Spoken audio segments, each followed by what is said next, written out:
10 years of being in love.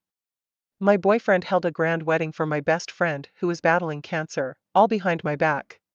Just because my best friend has cancer, her dying wish is to marry him. Ethan blocked all messages, forbidding anyone from letting this matter reach my ears. He didn't know that my best friend was live-streaming the grandeur of the wedding the whole time. That night, I cried until I fainted. Ethan spent the night on the island with his best friend. On the day my heart condition relapsed, he abandoned me to take my best friend to the hospital, nearly costing me my life. I accepted the proposal from the millionaire big shot Lucas. Lana, are you really willing to marry me? After agreeing to get married, Lucas would send me a message every few minutes to confirm. After receiving my affirmative response, he sent me over a dozen styles of diamond rings for me to choose from. These are all rings I bought at the auction. Take a look and see if there's any you like. Seeing that I hadn't replied, a few seconds later, he sent another message. If you haven't found anything you like, there's a jewelry auction in England in a few days. I'll take you to pick something out then. After looking closely, I sent him a voice message. That graph pink diamond looks pretty good, let's choose it as the wedding ring. Ethan didn't know when to come back, but just as I was behind him, I heard the words wedding ring and suddenly spoke up. Wedding ring? What wedding ring? He looked at me, and on his usually cold and composed face, a rare hint of panic appeared. I met his gaze lightly, just as I was about to come up with an excuse to brush it off. But at that moment, my phone rang. I picked it up and saw that it was a call from my best friend Sophie. After answering the call, her sobbing came through the phone.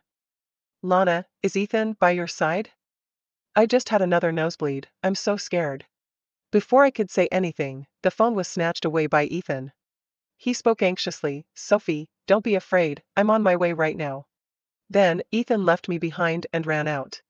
I completely forgot that he asked me to go night cruising on the Pearl River tonight, saying he wanted to make up for the missing 10th anniversary of our love. It turns out that giving up on someone feels like this. Even watching him run towards another woman, my heart can no longer stir with any waves.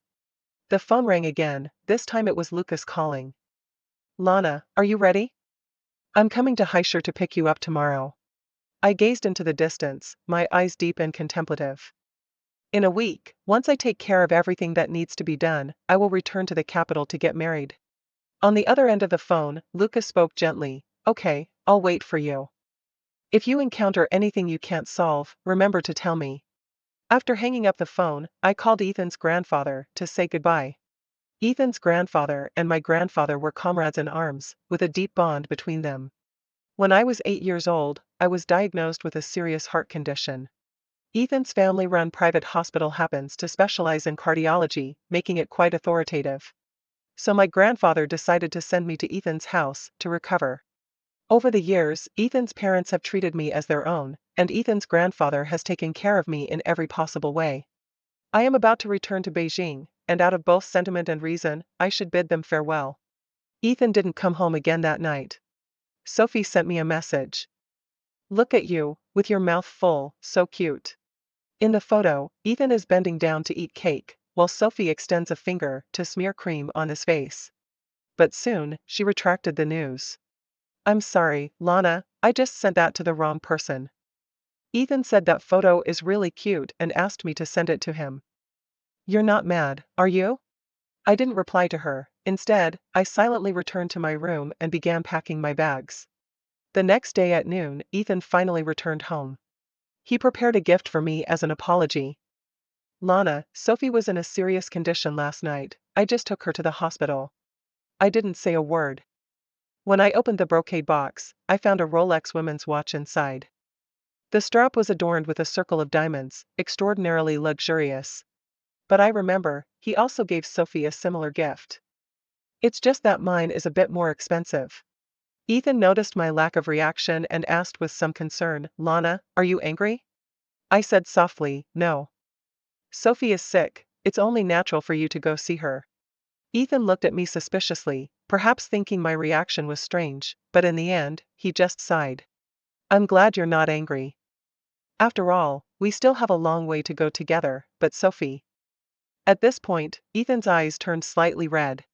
I couldn't be bothered to listen to him. In that case, spend more time with her.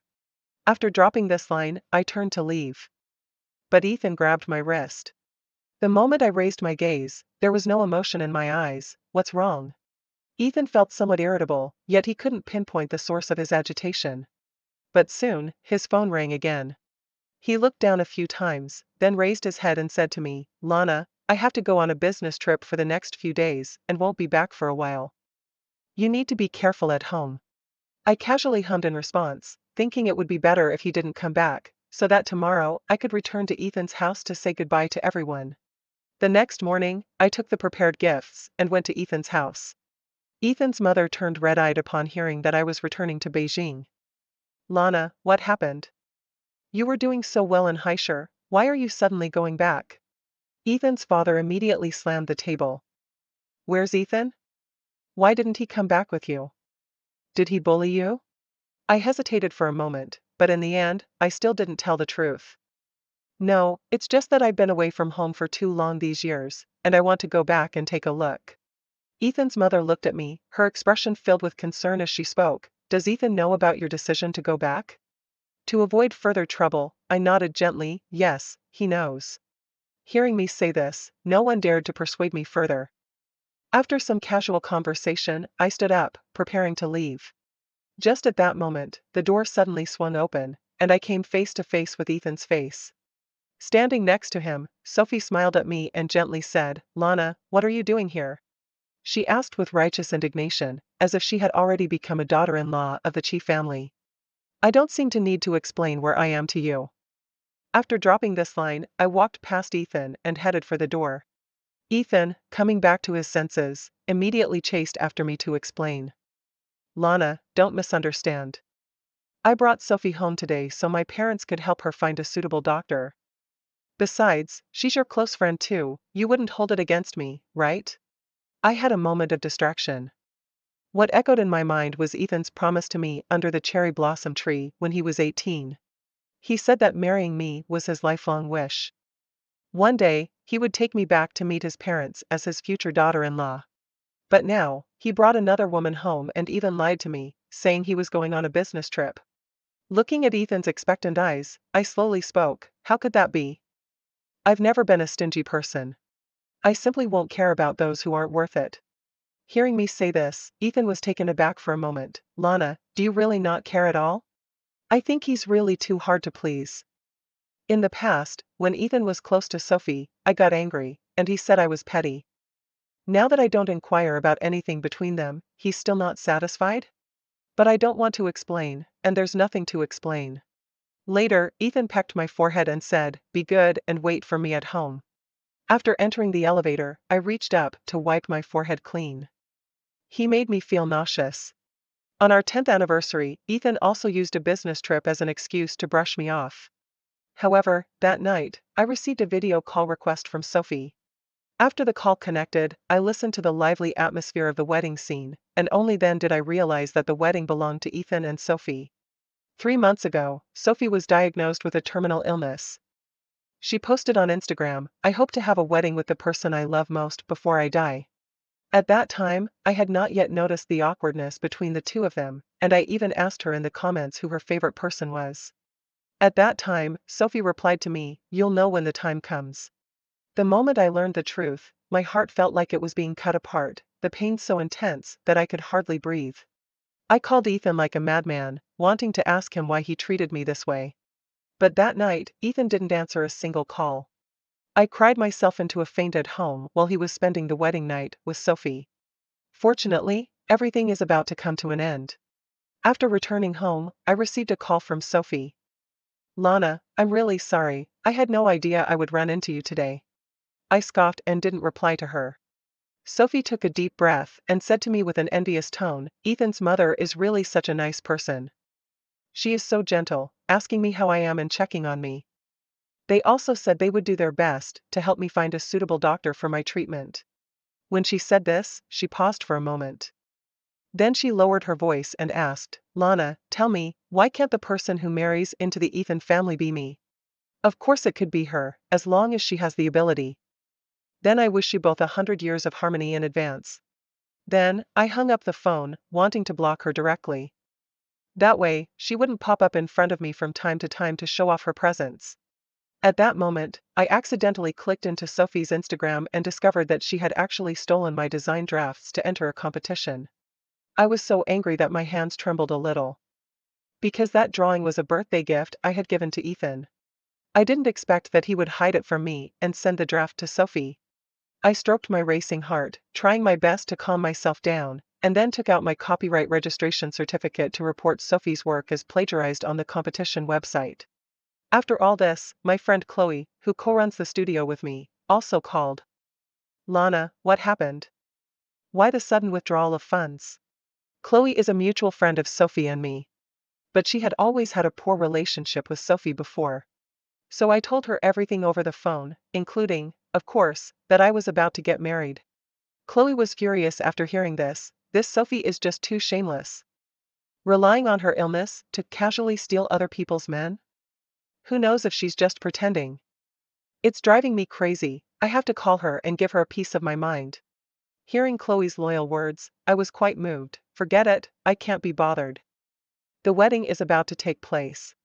At that moment, footsteps sounded behind me. Ethan's voice suddenly broke in. Wedding? What wedding? I hung up the phone. When I turned to look at Ethan, I noticed he seemed a bit nervous. Suddenly, I had a different thought. I just heard a gossip. There's a guy who, behind his girlfriend's back, held a wedding with another woman. A friend just said that man is despicable, and it's pitiful for his girlfriend, who still thinks she's his one true love. Who would have thought that as soon as these words were spoken, Ethan shouted out in great excitement. What is this all about? How do they know whether that man has his own reasons? What if that wedding is fake, just to fulfill the dying wish of a terminally ill patient? Hearing his grandiose words, I suddenly found it somewhat laughable.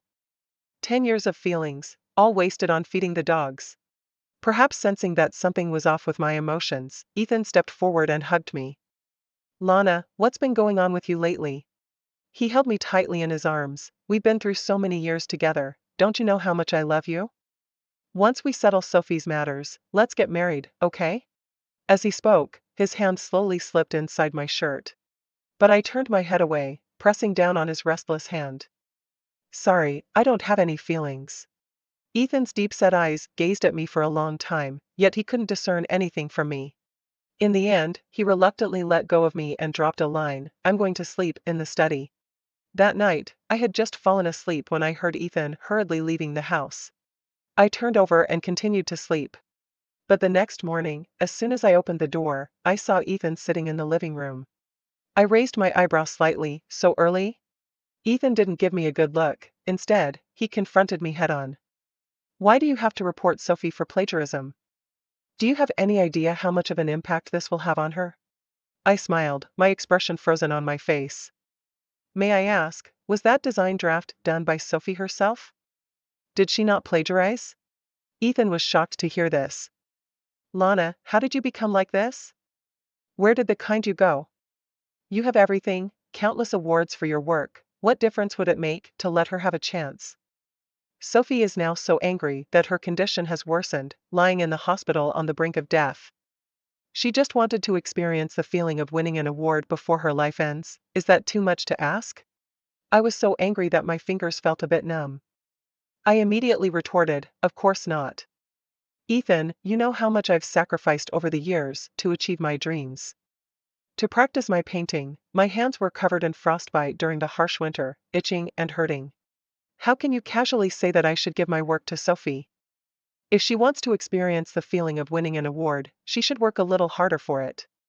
What does it mean to take what I've earned? A man can be without, but if anyone dares to touch my design work, I will never let her go. Ethan did not notice the changes in my body. He dropped a line, "You've changed," and then walked outside. And I, infuriated, had a heart attack, suddenly collapsing to the ground, pleading in agony, "Ethan, save me." But he never looked back even once. After waking up, I found myself lying in the hospital. Lucas held me tightly in his arms. Lana, we're going back to Beijing. This time, I slowly closed my eyes and said, okay. It turns out that a person can truly burn all their hopes to ashes in a single moment. Ethan only discovered my sudden departure on the third day. He called me frantically, and I found it annoying, so I just blocked him. Why do you care so much about Sophie, yet still keep me hanging? I curled up in the Italian handcrafted sofa, watching Lucas have a high-end custom wedding dress delivered, feeling dazzled. He gently wrapped his arm around my shoulder and asked softly, "Which style do you like?" I carefully selected and finally settled on a strapless mermaid tulle dress. "This one will do. I think it looks quite nice." Lucas affectionately ruffled my hair and said, "All right, then let's go with this one." After choosing the wedding dress, he went to discuss the specific details of the wedding day with the wedding planning company. In the past few days, Chloe told me that Ethan went completely mad after he found out I was missing. He inquired everywhere about my whereabouts, but learned of my return to the capital from his own parents. "Lana, what do you think his reaction would be if he found out about your marriage?" I didn't have time to think much when I heard someone ringing the doorbell outside. I thought it was just the wedding staff Lucas had sent over again. I stepped forward to open the door, only to be met by Ethan's crimson eyes. The moment he saw me, his eyes were filled with disbelief. "Lana, you're really here?" Ethan spoke with a slight choke in his voice. "Why did you leave without saying a word? You must have done it on purpose, to upset me, right? Come back with me, and we'll get married right away." Seeing Ethan pulling me, Lucas rushed over. "Ethan, please stay away from my wife."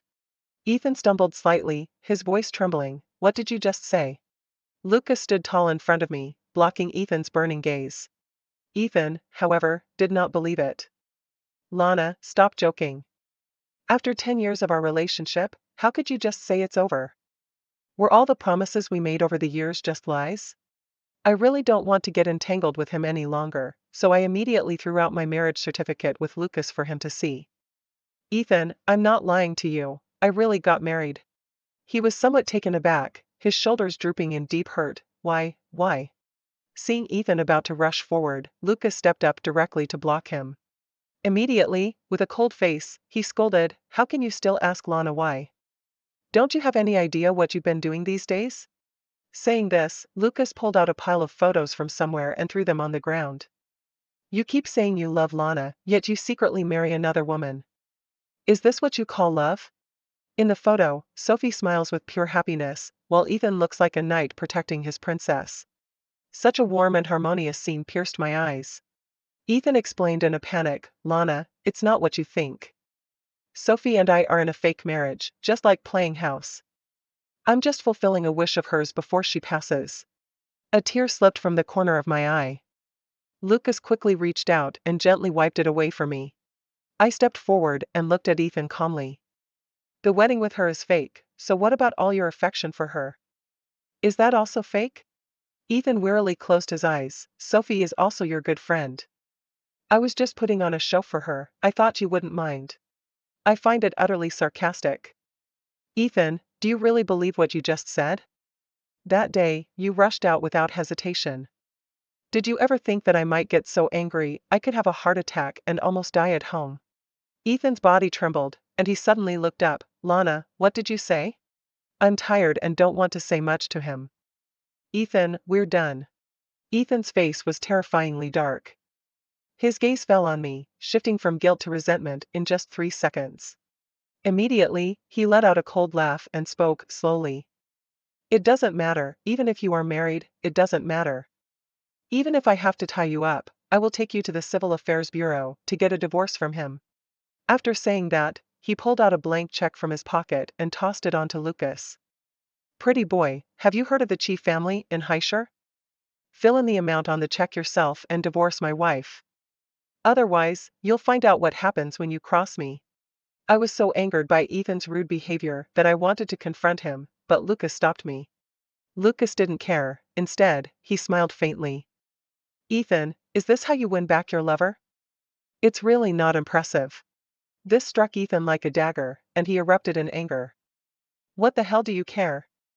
Do you have any idea that Lana and I have been childhood sweethearts? We've shared a whole decade together. Do you really think you stand a chance of stealing her from me? As long as I take her back and spend every day with her, she will definitely come back to me." Suddenly, Ethan raised his fist towards Lucas. I exclaimed, "Ethan, you're crazy." But before that fist could land, it was blocked by Lucas with one hand. "Tie Lana back up?" Lucas's cold face was tinged with anger. "What do you take her for? Is she just something you can summon and dismiss at will? Ethan has been working out for years, and his body is covered in muscle. But now, he was subdued by Lucas like a little chick, with no power to resist. Immediately, Lucas let out a cold laugh, and the bodyguards in the room responded at once. He directly took the rope and tied Ethan up tightly. Ethan's veins bulged with anger. Bastard, do you know who I am? How dare you treat me like this? After adjusting his cuffs, Lucas spoke slowly. You are from the High City Chief family? Why don't you go back and ask the old master of the Chief family if he has ever heard of the Liu family in the capital? Dropping this line, he raised his hand, and Ethan was carried out by a group of bodyguards. Completely ignoring Ethan's increasingly shocked expression. The Haisher Chijia lives in medical real estate. The Liu family's enterprises in Kijing City are spread across the country, their wealth far surpassing that of the Chief family. After doing all this, Lucas turned to me and explained, Lana, don't get me wrong, I don't usually act like this. Looking at his serious yet slightly nervous expression, I smiled gently. I think your approach is quite good. Otherwise, with Ethan's character, he would never give up easily. I am already tired of this endless entanglement. That evening, Lucas organized a dinner for our two families' elders to finalize the details of the wedding. This is also the first time I met Lucas's mother. During the waiting process, I felt a bit nervous, my palms sweating. Lucas held my hand tightly under the table and whispered reassuringly, Lana, don't be afraid. My parents really like you. After both sets of parents arrived, the atmosphere was relatively harmonious. When Lucas's mother saw me for the first time, she couldn't stop smiling and even took out a brocade box to hand to me. Lana, I've always heard Lucas talk about you, and today I finally get to meet the real you. You're even more beautiful than I imagined. Hearing this, I was taken aback for a moment. I met Lucas at an art exhibition. At that time, he was the exhibitor, and I was the curator. We hit it off immediately, chatting happily, and it was only 2 months from our first meeting to deciding to get married. Will he often mention me in front of his family? Seeing me in a daze, Lucas reminded me, open the brocade box and take a look. I guess it might be a gift for meeting. Either a watch or a bag. When the brocade box was opened, my mother, sitting next to me, gasped. Isn't it the ancestral jade bracelet of the Lucas family? In the brocade box, there lies a king's green ice jade bracelet. Previously, a financial journalist interviewed the Lucas family and mentioned this ancestral jade bracelet, which is said to be worth 9 figures. I was taken aback and hurriedly handed the brocade box back. This is too precious. Lucas's mother picked up the jade bracelet and directly helped me put it on my wrist. A gift for my future daughter-in-law, no matter the cost, it's not too precious. After saying that, she gently placed her hand on the back of mine, because you deserve it.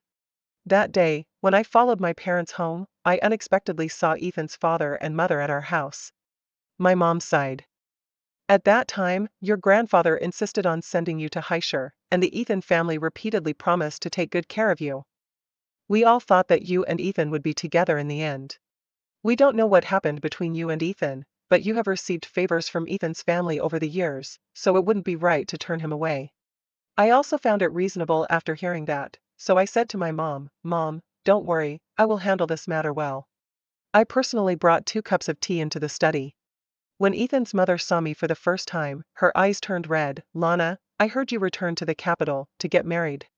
I sighed. Uncle, Aunt, I won't hide it from you any longer. Ethan and I are done. Uncle Chief furrowed his brows in anger. Has this little brat done something to wrong you?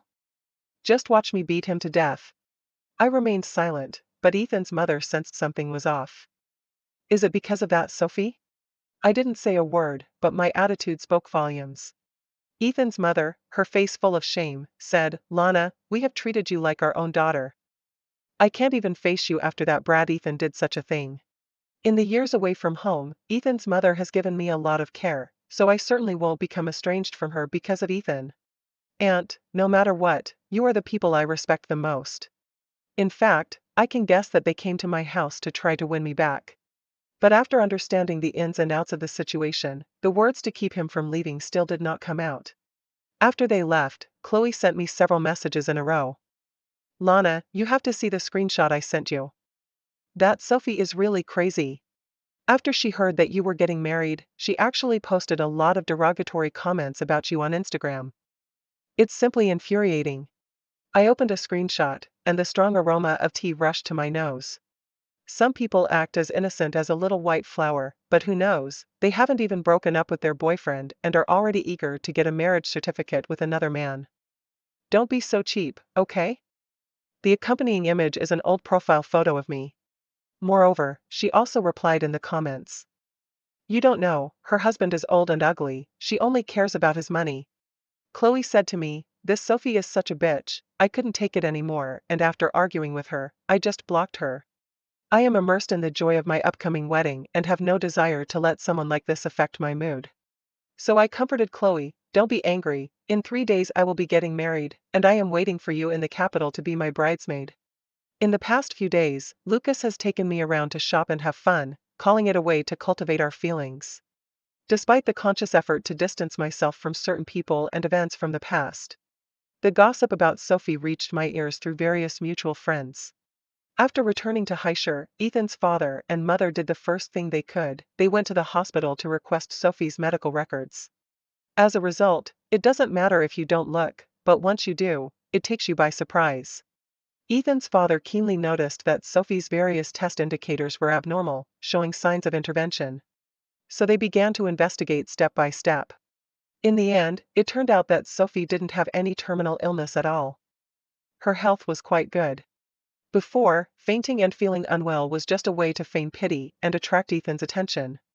After Ethan's mother learned of this, she had the security throw her and her belongings out of the hospital. Sophie cried out in fear, desperately clutching the hospital doorframe and refusing to leave. Aunt, please don't kick me out, don't send me away. If Ethan finds out, he will definitely argue with you.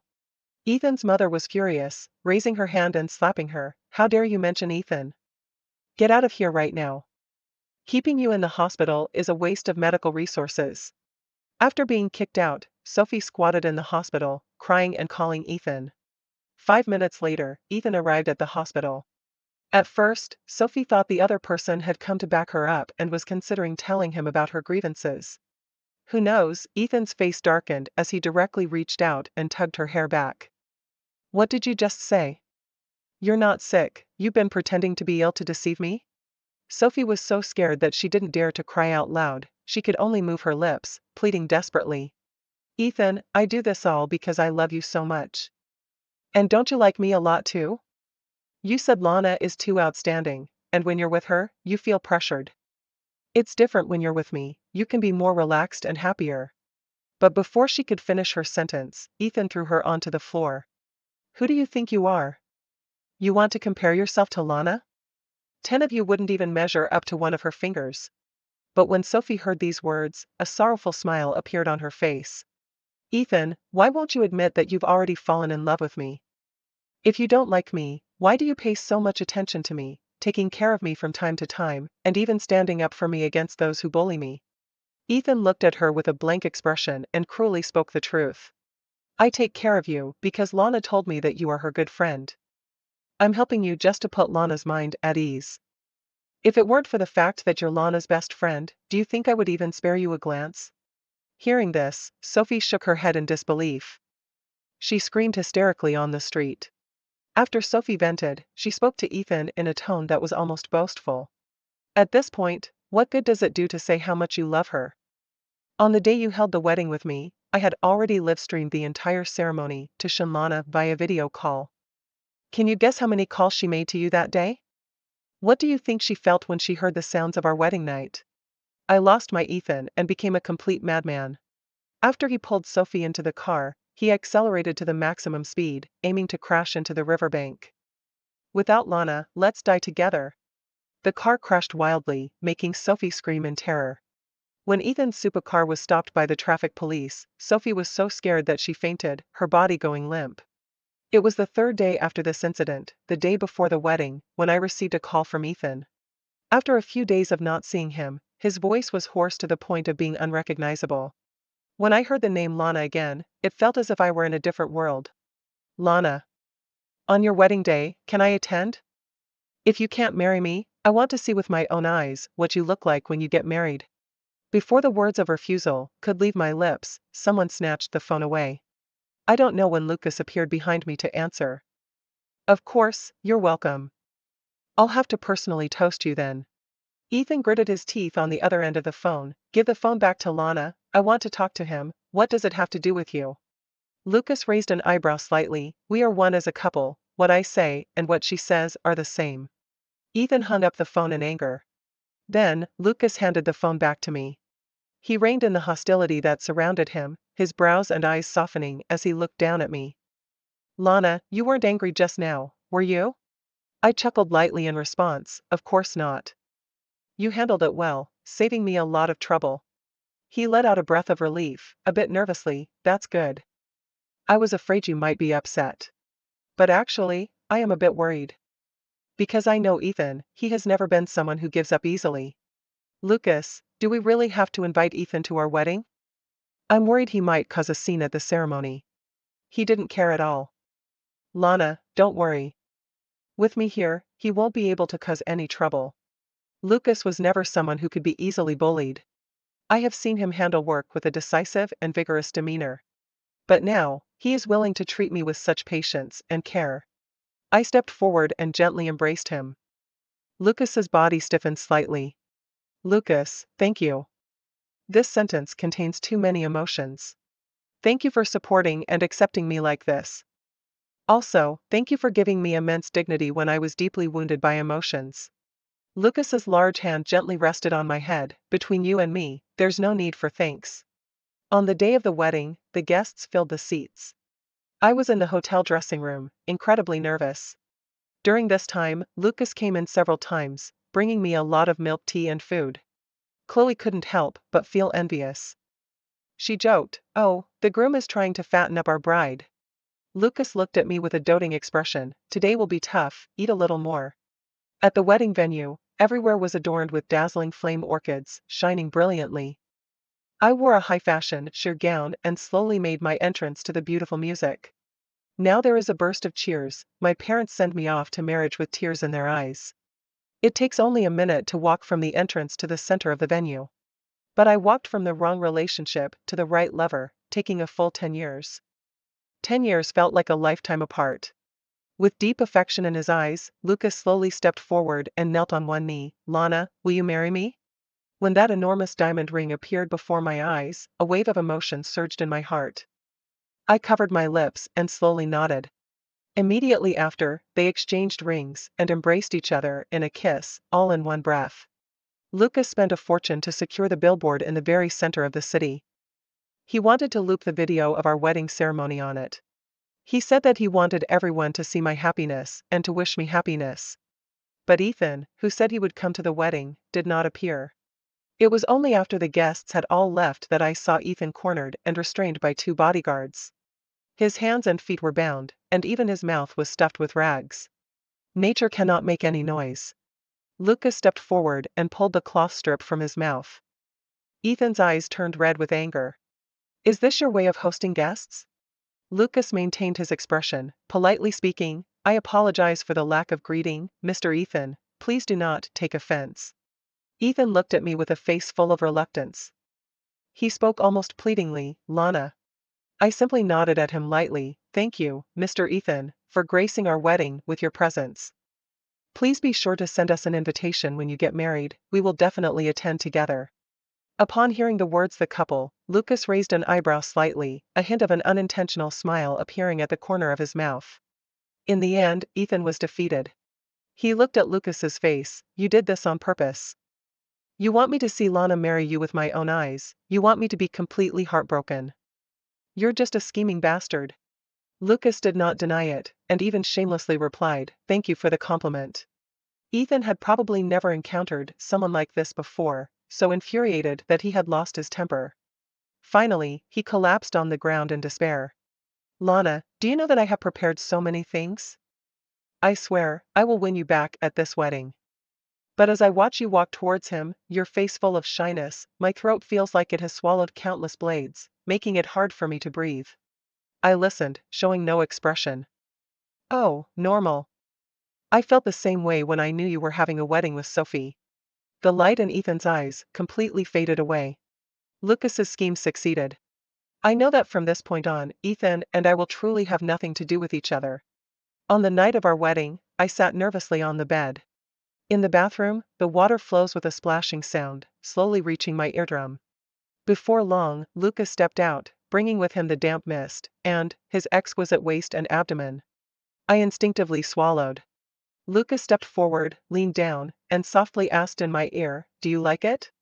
That night, I experienced ultimate joy. The next day when I woke up, my whole body ached, and I had shouted so much that my voice was hoarse. But I need to quickly get myself in order. Because tonight I will be going with Lucas to his friend's banquet. I chose a champagne-colored strapless dress, and when I appeared in front of everyone on Lucas's arm, it caused quite a stir. After Lucas settled me in, he got up to greet his friends. The man closest to Lucas is the second son of the Sidhu family, who started with antiques. As soon as he saw me, he came over to tease. "So you are the Miss Lana that our young master Lucas has been thinking about day and night." I greeted him with a smile. "Young Master Sidhu, I've long admired your name." Sidhu raised his wine glass and chuckled lightly. "You have no idea, ever since he saw you once when he was a child, he would occasionally bring you up in front of us guys. Later, when you became a painter, he quietly supported you with a huge sum to hold your art exhibition, and then he bought all your paintings.